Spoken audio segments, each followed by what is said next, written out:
Subscribe to our YouTube channel and press the bell icon to get the latest updates. Hello and welcome to The Print. I'm Snesh Alex Philip and you're watching the Defense Tracker.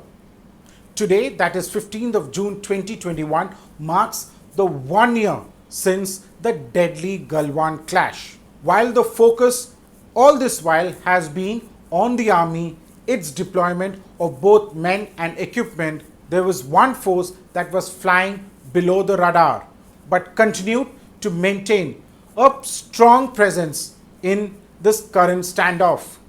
I'm talking about the Indian Air Force. Remember that when the tensions first began in April 2020, the Air Force was primarily used for faster induction of troops and equipment, which included the T-90 tanks and armored personnel carrier. However, things changed when the Galwan clash happened, because the Galwan clash showed that things could escalate in a matter of seconds, and the Indian government at that time decided to press in the Indian Air Force. Within hours of the decision by the government, the multiple jets of the Indian Air Force flew off from different bases across the country. They all had just one target, that is, beef up the presence of the fighting arm of the Indian Air Force in bases in and around the Leh Ladakh area. These meant the bases in Punjab, Haryana, Jammu and Kashmir, as well as Ladakh. While of course the Indian Air Force has the capability of mid-air refueling, the reason why various aircraft from other bases came towards north and positioned themselves there was because the Air Force did not want to waste any time in case there was a need and the fighters had to be rushed to Ladakh. The fighters began with combat air patrol, which went on for many weeks and round the clock. Besides, of course, the fighters, the Air Force had also deployed its Apache, the new American attack helicopters that the Air Force got. Now, when we talk about the Air Force, the common thought process is, of course, the fighters, the helicopters, the missiles. However, we often tend to forget the ground support staff.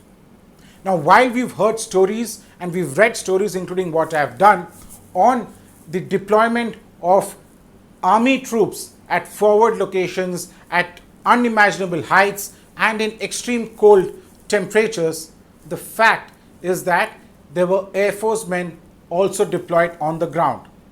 This is because China had created a set of surface-to-air missile sites and radars all along the LAC. While of course India has an upper hand when it comes to pure air-to-air combat in the Ladakh sector vis-a-vis China, one area where it lacked capability was in terms of the SAM, which is the surface air missiles, as well as the radars. The Air Force went about setting up SAM sites, that is surface to air missile sites, as well as short range and medium range radars at multiple locations along the LAC. Now, when you have radars and you have the SAMs deployed at locations, some of which were very close to where the actual friction, to where the actual action was happening in terms of between the troops on both sides, you also need men to run these systems. And these are specialized trained men. And hence, the Air Force had deployed its ground staff specialist with the Army as well as the ITBP, depending on the locations where the SAMs as well as radars were based. Now, a year since then, of course, the Army continues to remain deployed against China.